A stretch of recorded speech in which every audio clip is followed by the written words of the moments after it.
This is Every Man 2K, content creator of Everybody Loves Strong Mama CHRISSY and Sansa Ray. I would like to thank you for sharing your time with me today. Shout out to all my chat room members and listeners who may be listening in your car, in the kitchen cooking, working out, or just listening while you work. Your time is greatly appreciated. Make sure you hit thumbs up, subscribe, and hit the notification bell and set it to all.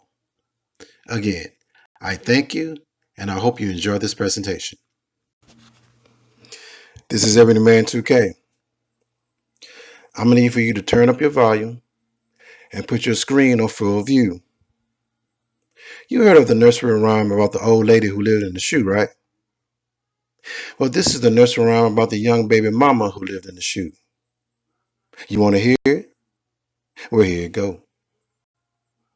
There was a baby mama who lived in a shoe.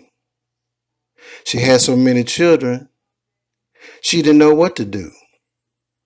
She gave them some broth without any bread, then whipped them all soundly and put them to bed. She then smoked a blunt as though she had won and ate some shrimp mukbang like a devil spawn. The end. Now let's hear CHRISSY talk about her past experience dealing with welfare and her dreams of obtaining a Section 8 mansion.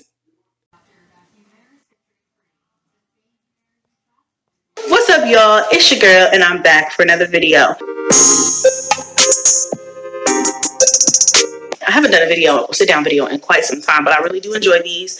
So I thought I would go ahead and do a sit-down vlog for you guys because it's something that I want to talk about. I've been wanting to address this for a long time and just haven't really had the time to do it, and I'm tired of answering individual questions about it, and it's time to just talk about it and share my story. Hopefully people will leave me the F alone about this in the future, and also my story will help the next person and kind of motivate, because that's a big mission of mine on YouTube, is to motivate and inspire or encourage. I know you guys love my Shop With Me hauls. I stocked up like a month and a half ago, and I am still stocked up, but I will be doing another like summer stock up haul, so that will be coming soon, so you guys will be getting that shortly. Make sure you have on your post notifications turned on for that, and stay tuned. Every time I upload a Shop With Me haul, there are at least 2 handfuls of negative comments, probably more, of people who have something negative to say, like, oh, I sure wish I could eat that good, and I'm a doctor, or I'm a lawyer. And people just lie. They just lie to kick it. You know what I'm saying? Just to lie, just to make themselves sound good. Like, I'm a whole doctor, I have a whole PhD, and I can't eat that good. Or, just ridiculous stuff. There's a large number of people in the YouTube community who feel like I can't possibly be surviving without food stamps, Section 8, TANF or welfare, WIC or child care assistance, or whatever financial assistance you can get or government assistance you can get. There's a lot of people out here who just put that stamp on me without me even having a chance to be like, wait, hold on. Let me tell my side. Now, I have made videos before about the fact that I just chose a lot of these programs. I just chose to just get off of, because I realized they're not here to help you. They're here to hold you back. And I did a how do I take care of my 8 kids or something like that video. I did a video about this about, I don't know, it had to be like 8 months ago now. It's been so long. No. Yeah, about 6, 7 months.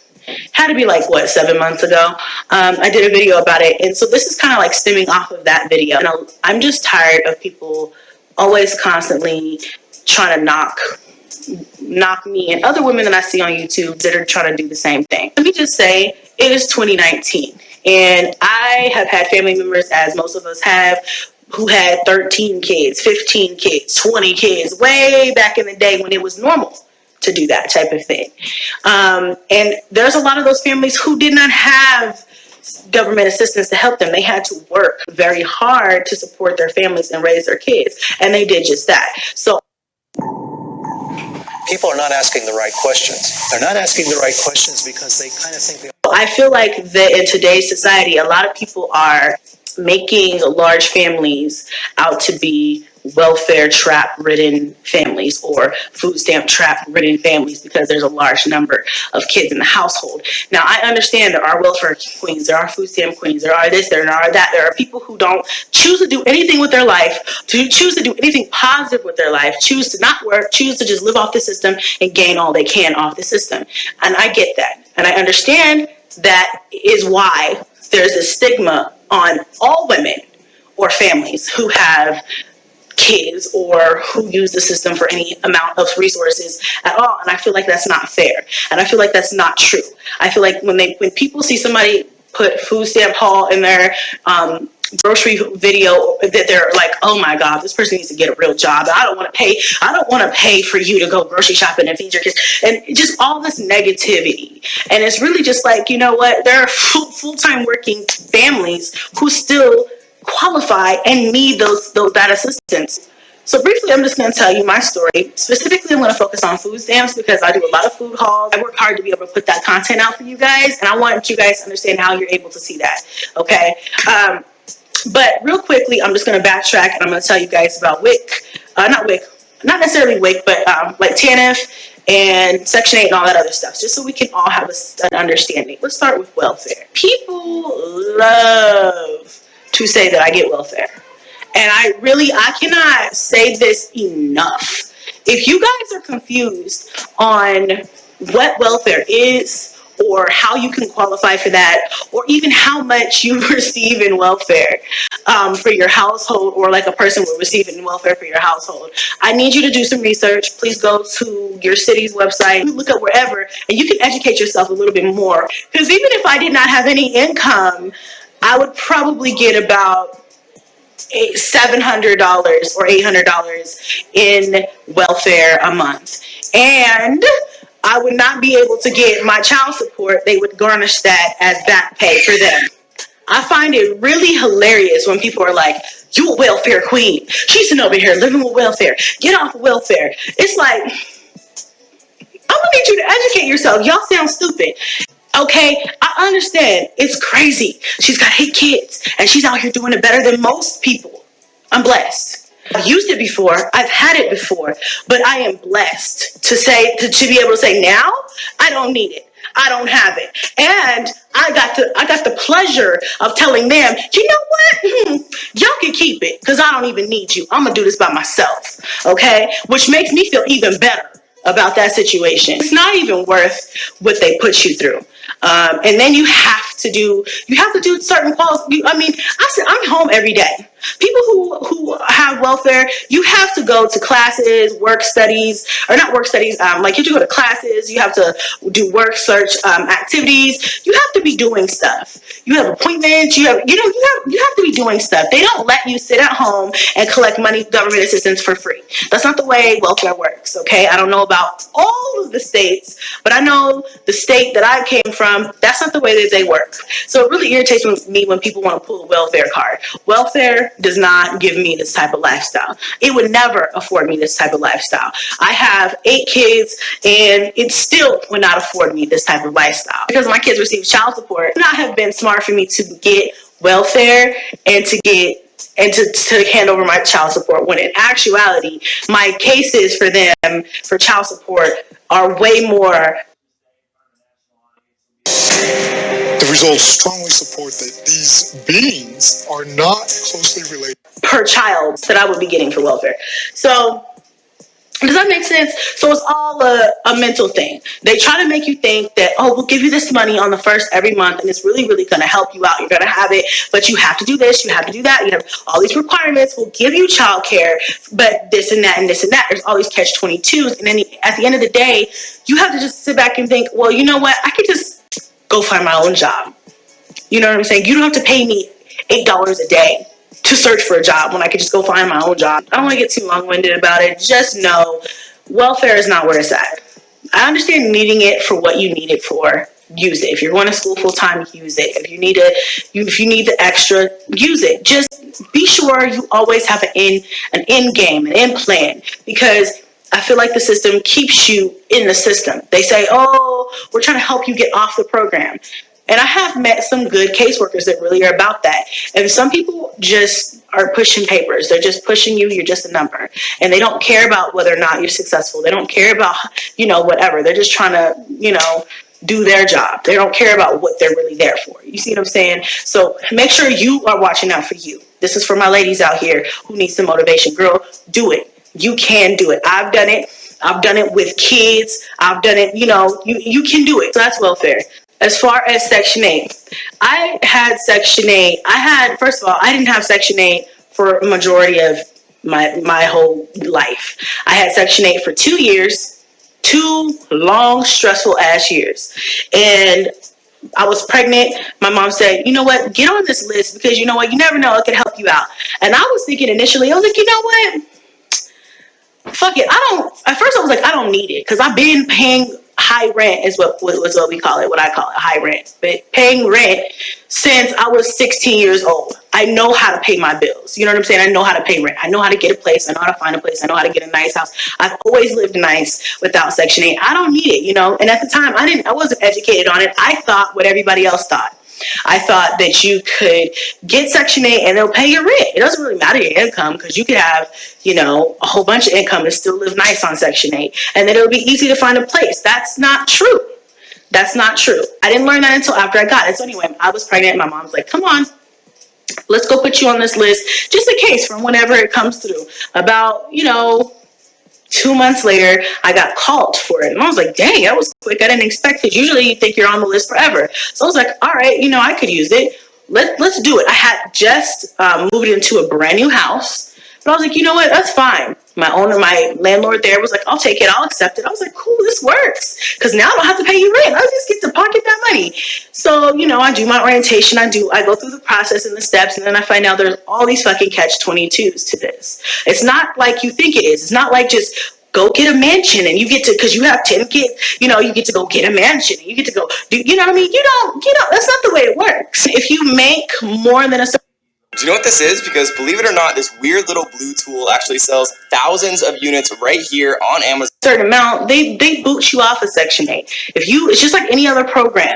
So I feel like people think that you can be a whole nurse making $8,000, $9,000 a month or whatever and still be getting Section 8. That is not the way that it works. If you make over a certain dollar amount, just like food stamps, just like TANF, they kick you off the program because you don't need them no more. So it's not like you get to just go get your PhD and become a doctor and you still get to have Section 8 you know what I mean? No. Yeah, your income limits do go up depending on your household size, but not that much. Every time I show my house, it's because I'm proud of this, because I work for all the stuff that I have in my everything. All my houses I work hard for, and nothing I've ever had has been free. I think it's really important to understand that it's nothing in life comes free, not even Section 8, not welfare, not nothing. Everything comes with a price that you have to pay. And it's just, are you willing to pay that? And for how long? I had the hardest 2 years on Section 8 that I've ever had in my entire life. After the first year on Section 8, I was fed up. And I said, you know what? I don't want to do this anymore because I am more stressed out, more frustrated, and everything that I've ever been. I'd rather just pay for rent. You know what I'm saying? Like I used to. And then I kind of felt like, well, I need it. I might need it. It'll really help me out. I'm sure I'll be able to find a nice house like this. And somebody will just, no. You hit all kinds of barriers when you have things like Section 8. The general public does not understand that when you have Section 8, you don't get to go get a nice mansion. You don't go get a nice ass house. And if you do, it's rare.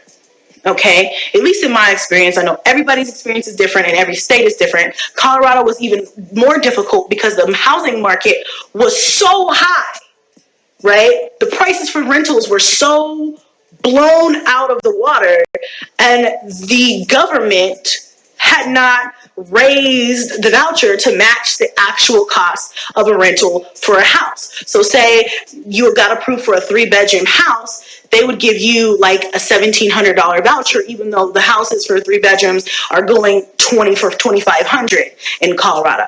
You see what I'm saying? So then you're stuck trying to find something that's within your voucher range because they don't They don't go up. They don't change. The voucher is the voucher. What you qualify for is what you qualify for. And then if you do find something, God willing, in your price range, then you have to call and be like, will you take Section 8? Do you want, And 8 times out of 10, they're like, no, I don't want to take Section 8 because they don't have to. Section 8 is a lot of process. It's a lot of walkthroughs and signing papers and authorizations, and they have to give out their personal information. I understand. But anyway, so that's what I went through. I had to go through the process of finding a house that was in my voucher amount, which was hard.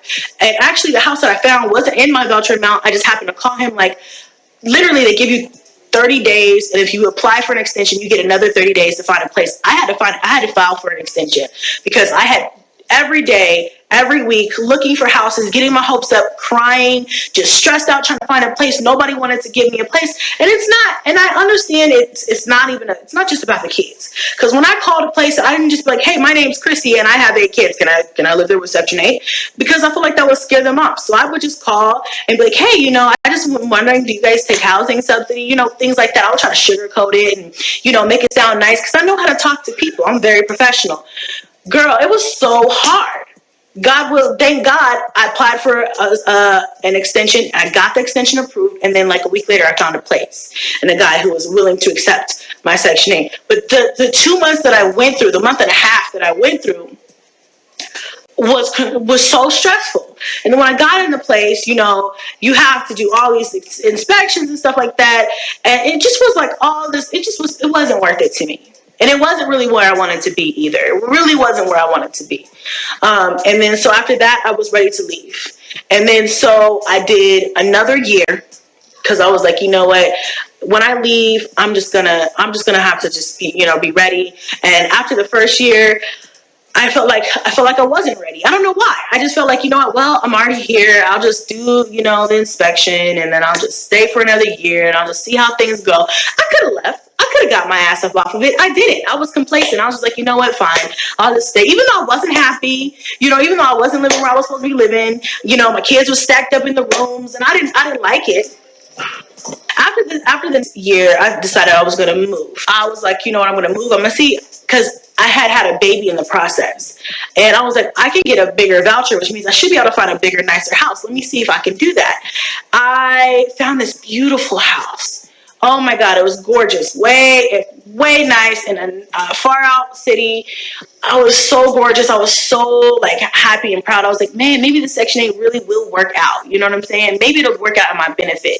And I got my hopes up and everything. And he was like, yeah, I think I'll take the Section 8 and all that. And I was like, oh my gosh, thank goodness. And then he was like, but you would have to pay the difference because he wanted $1,000 more than my voucher. And I was like, that's illegal, by the way. Don't do that. Do you have to wait to move in when they can do an inspection? The guy was like, no, I don't want to wait. You have to either move in now or...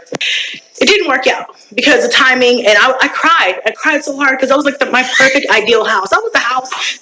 That was the house that everybody dreams to be able to get when you're on Section 8. That beautiful, big, nice house in this upscale, nice, neighborhood, and timing was not on my side because of the process that you have to go through with Section 8.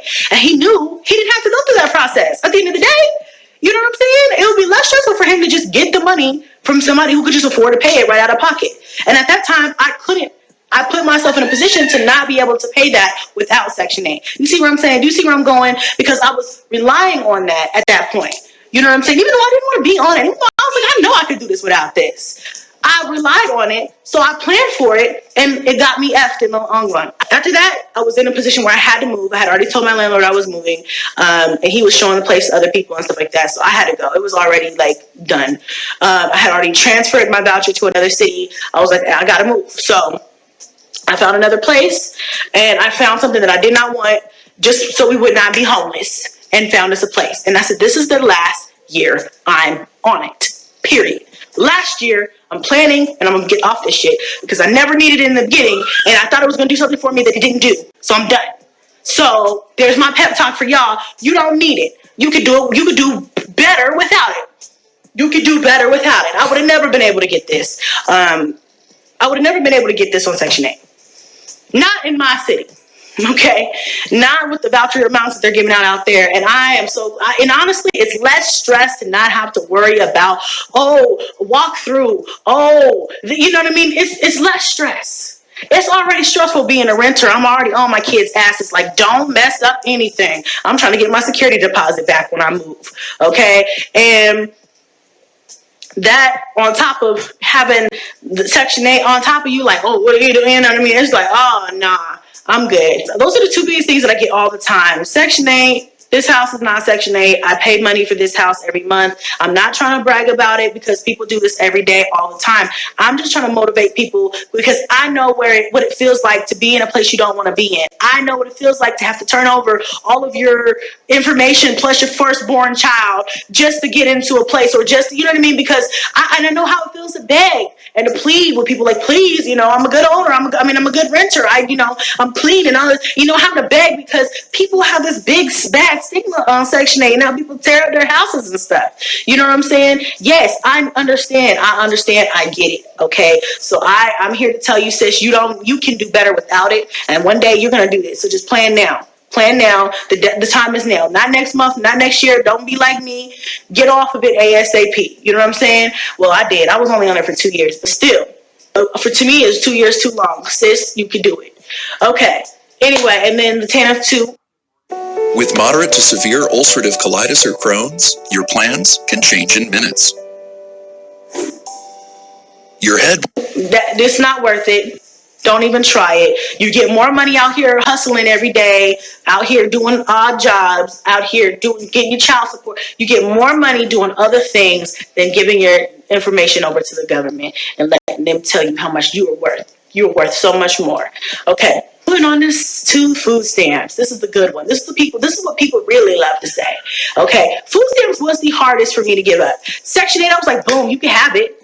TANF was like, boom, you can have it. Okay. Food stamps was like, I don't know if I want to let you go yet, because it's hard to it's hard to pay for food if you can qualify for food stamps, for somebody else to pay for it, for the government to pay for it. That's the mind frame that people have. Like, if I can get the help, I need it, because it's hard enough to pay for food, for rent and life, and then having to pay for food. Sometimes you can't afford it all, and I get it. And I've been there, done that.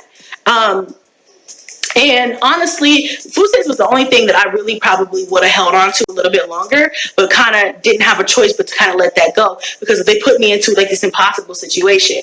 And it all has to do with income guidelines and income qualification. Food stamps is another one of those things that people think that you just get $3,000 a month. People just see me with 8 kids and they're just like, you probably getting about $5,500 a month for food stamps, girl. Y'all know you got them food stamps, girl. That's how you buying all that food, all them good name brands, because I'm over here eating oodles and noodles every night. And it's just like, well, sis, calm down, because let me tell you how food stamp works. It's a crash course. You get a certain amount, just like all the other programs, based off of your income, based off of your household size. But if you get child support, boom, they're knocking you for that. If you get work income, boom, they're knocking you for that. If you get TANF, boom, they're knocking you for that. And anything else that you get, you have to report as well. Okay. Now, if you slip up and you don't report something, or you didn't report it before they find out about it, it's a problem. Been there. It's a problem. Okay. So anyway, basically, long story short, food stamps is not where it's at. I understand, I used it for what I needed to use it for, and kind of got put in a position where I needed to give it up sooner than I probably would have. But that has to do with my income. And when my income amount went up, I was still able to qualify for food stamps, but I decided to just go ahead and let it go for multiple reasons. Number one, they wanted to take me back through the process all over again, and I wasn't about to do all that. They wanted bank statements. They wanted all my work information, everything. And I just was like, you know what? For $400 a month, which is not enough to feed the kids for a whole month anyway, it's not worth it. I'm not that hard up. I'm not right now. I don't need it. It'll always be there if in the future I ever fall on hard times. So that's one of those things where it's just like, do I really need the extra $400 a month? Or can I really just boss up and do this shit myself and say bye-bye to the last thing? You know what I mean? I have been trying to transition myself off of all of public assistance anyway for years. And so food stamps was that last thing that it was just, I was being complacent, just not like, oh, well, it's extra food money, and so I don't use food stamps any longer. The best part of all of this is I don't owe the government a GD thing. I don't owe them an explanation. They don't have to keep tabs on me, my kids, my child support, my, what I'm doing, where I'm living, who's living here. I could have somebody move in and move out. It doesn't matter.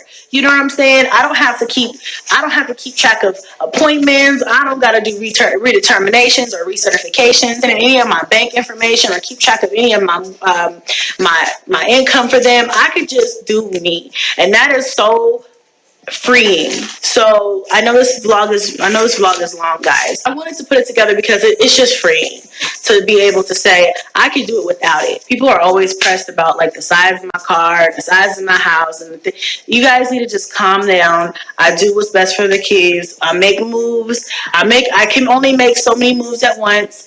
I feel like people, it's like either one way or the other. Either people were like expecting me to have a mansion and be making John and Kate plus 8 money and having, you know what I mean?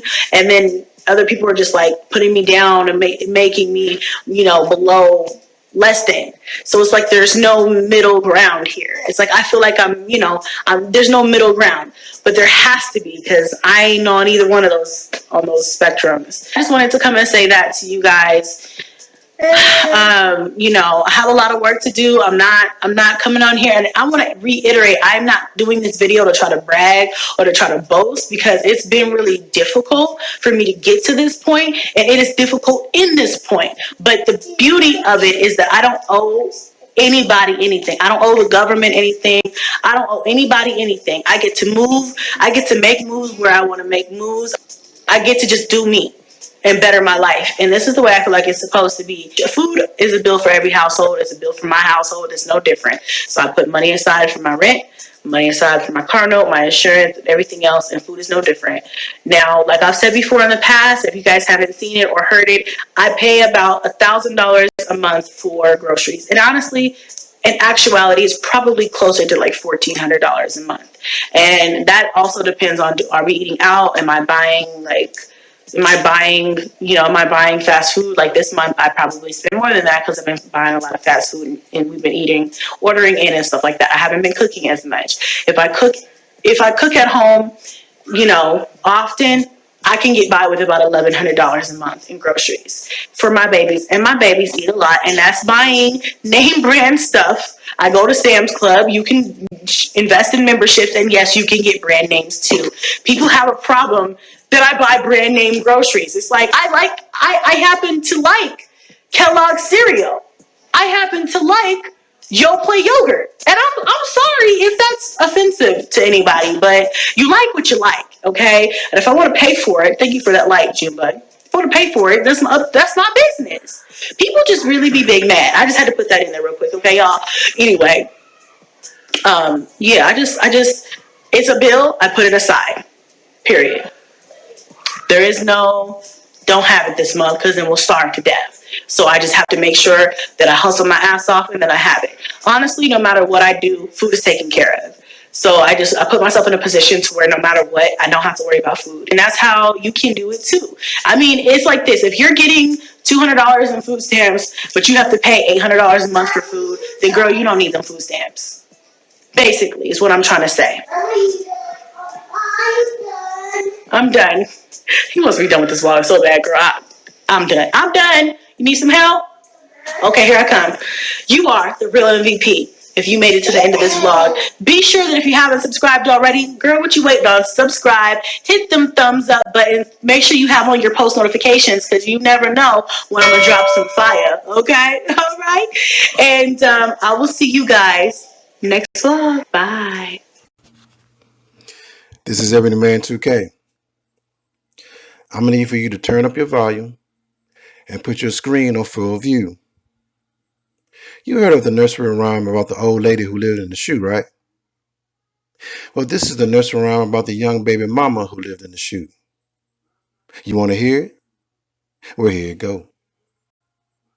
There was a baby mama who lived in a shoe. She had so many children, she didn't know what to do. She gave them some broth without any bread, then whipped them all soundly and put them to bed.